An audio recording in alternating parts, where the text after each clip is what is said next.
আসসালামু আলাইকুম। আশা করি ভালো আছেন সবাই। আমিও ভালো আছি আলহামদুলিল্লাহ। তো কতটুকু ভালো আছি এটা শুধু আল্লাহই জানে ভালো। তো আজকে আপনাদের সাথে গুরুত্বপূর্ণ কিছু কথা বলবো আমি, যে কথাগুলো না বললেই হয় না।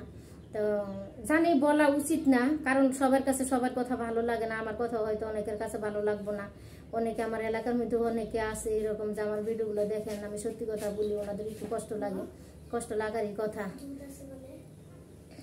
কারেন্ট নাই, এখন ফ্রিজ খোলা যাবে না তাহমিদ। তো কি বলবো আপনাদের কাছে, যে কথাটা হইলো আজকে আমরা বাংলাদেশের নাগরিক, স্বাধীন দেশের নাগরিক, আমরা মেয়ে মানুষ, মুসলিম, আমরা মুসলমানের মেয়ে হইয়াও আজকে কেন আমাদের সংসার বারবার ভাঙ্গা যায়? অপরাধ কোথায়? আমাদের নারীদেরই দোষ, ছেলেদের কোনো দোষ নাই। সংসার, হ্যাঁ সে পরকীয়া করতেই পারে, পরকীয়া মন চায় সে করে, কিন্তু তাই বলে তো সে সংসার নষ্ট করতে পারে না। তার সংসার নষ্ট করতে পারে না, সে বউ বাচ্চারা কষ্ট দিয়ে টাকা পয়সা নষ্ট করে সেই ধরনের কাজ করতে পারে না। আসলে সে যেটা করে এটা যুক্তি ছাড়া। তাহমিদ, সে যা করে ওইটা যুক্তি ছাড়া কাজ করে। তো আমি বলবো যে আসলে এই জিনিসটা বাংলাদেশ সরকার যদি এমন কোন আইন করে যে হ্যাঁ স্ত্রীরে সে ছাড়ছে, কি কারণে ছাড়ছে, তার অন্যায়টা কি ছিল, তার স্ত্রী কি অন্যায় করছে,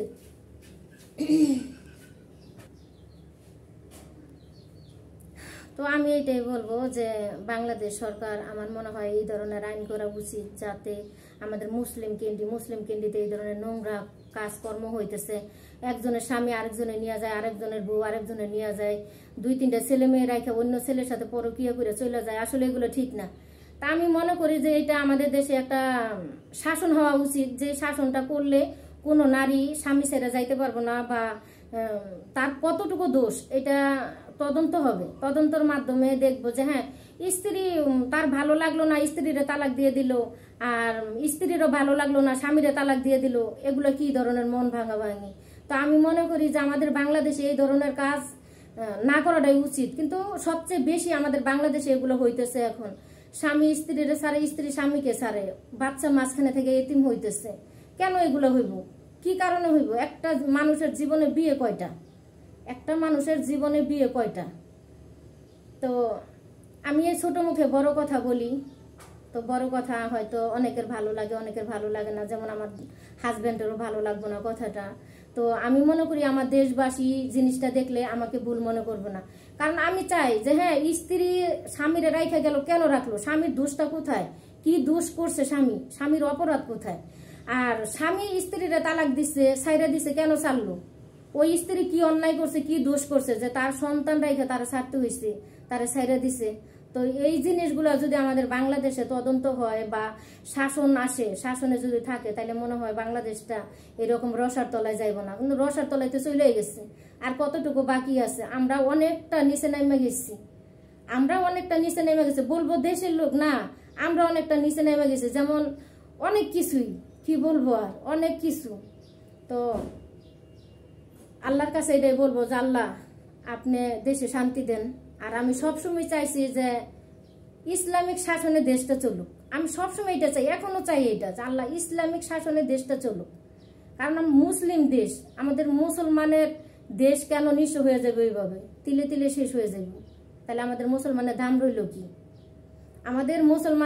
রইল কি? আজকে দেখেন আমরা অনেক কিছু আছে যে দেখা যায় আমরা পোস্ট করি, তো পোস্ট করলে কোরআন সম্বন্ধে কিছু বললে, হাদিস সম্বন্ধে কিছু বললে আমরা ওইটার ভিতরে লাইক কমেন্ট করি না। আর একটা নাচের ভিডিও, নাচের কোনো কিছু দেখলে আমরা সমানে লাইক করি, কমেন্ট করি। এটা কি আমাদের ঠিক? আসলে এটা একদম ঠিক না। আমাদের সবসময় আগে দেখতে হবে কোরআনের পথে কি আছে, ওই কোরআনের পথে আমরা লাইক দিব। লাইক কমেন্ট সবসময় আল্লাহর রাস্তায় থাকবে, কোরআনের প্রতি থাকবে, হাদিস সম্বন্ধে লাইক থাকবে। আমরা লাইক করি গান বাজনা, অনেক কিছুতে আমরা লাইক দিয়ে থাকি। তো আমাদের এটা উচিত না, যেহেতু আমরা মুসলমান হইয়া আমরা এই ধরনের কাজ করতে পারি না। হ্যাঁ মজার ক্ষেত্রে অনেক সময় করতে পারি, তাই বলে আমাদের কোরআনে অপমান করে না। কারণ আমরা হাদিসের মধ্যে, কোরআনের মধ্যে লাইক না দিয়ে যদি আমরা গান বাজনায় লাইক দেই, এটা আমাদের মুসলিম পরিবারের ভিতরে একটা বিরাট একটা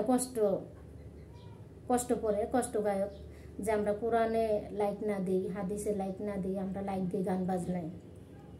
তো আমরা সবাই এগুলা থেকে বিরত থাকি। আমরা আশা করি যে আমরা সবসময় কোরআন উপরে রাখবো, তারপরে বাকিটা আমরা মজার বিষয় যেটা আমরা করতে পারি, এটার জন্য তো আল্লাহ বলে নাই যে তুমি তুমি আনন্দ ফুর্তি করবে না, আল্লাহ তো এরকম কোনো উল্লেখ করে নাই। তো আমরা আগে থাকবো কোরআনের প্রতি আমাদের বিশ্বাস থাকতে হবে, লাইক কমেন্ট এগুলো সবকিছু বেশি বেশি করে কোরআনের উপরে বিশ্বাস রাখতে হবে। তো প্রিয় ভাই বোন, আমি সবসময় হয়তো অনেকটা একটু বেশি বলি, তো আপনাদের মনের অজান্তে আমার মনের অজান্তে যদি কোনো ভুল করে থাকি আমাকে ক্ষমার চোখে দেখবেন, কারণ আমি সবসময় সত্যিটা বলতে আমার ভালো লাগে, কারণ মিথ্যা নিয়ে আমার সংসার ভেঙে গেছে। এই জন্য আমি চাই না যে কোনো মিথ্যার আশ্রয় কোনো জায়গায় থাক, আমি এটা কখনোই চাই না। তো সবসময় দোয়া করি যে আমার প্রিয় ভাই বোনেরা ভালো থাকবো, সুস্থ থাকবো, বোনের ভিডিও দেখবো, বোনের কমেন্ট করবো, বোনের ভুল হইলে বোনকে ধইরা দিব, এই আশাই আমার ভাই বোনের কাছে আমি সবসময় করি। আর দেশের সরকারকে এইটাই বলবো যে আপনি দেশটা একটু এমন সুন্দর করে গড়ে উঠান যেন এই দেশে কোনো বেআইনের কোনো কিছু না হয়, বিনা দোষে কোনো নারী যেন দোষী না হয়, বিনা দোষে কোনো পুরুষ যেন কোনো দোষী না হয়, এইটাই বলবো আমি। কারণ দেশ যেভাবে চলতেছে এইভাবে চললে দেশ ধ্বংস হয়ে যাব, দেশের মানুষ ধ্বংস হয়ে যাব। ইদানিং সব শেষই হয়ে গেছে, তারপরও বলি কারণ মায়া লাগে, আমরা বাংলাদেশের লোক, মুসলমানের মেয়ে, মুসলিম পরিবার, তো আমরা সব সময় এই জিনিসটা লক্ষ্য রাখবো যে কে কি করলো এটা আমাদের দেখার বিষয় না, আমরা ভালোর দিকে যাব, নিজে ভালো জগৎ ভালো, নিজে ভালো জগৎ ভালো। তবে এইটাও সত্য কথা যে গোয়ালে যদি একটা গুতাইনা গরু থাকে সবটিরে গুতা শিখায়, তো দুষ্ট গরুর থেকে শূন্য গোয়াল অনেক ভালো অনেকে বলে, আসলে কিন্তু কথাটা ভুল কিছু বলে নাই, ময় মুরব্বীর কথাটা কিন্তু সবচেয়ে কার্যকর কথা এগুলো, যেমন এগুলো চলতেছে এখন। তো ভালো থাকবেন সবাই, আল্লাহ হাফিজ।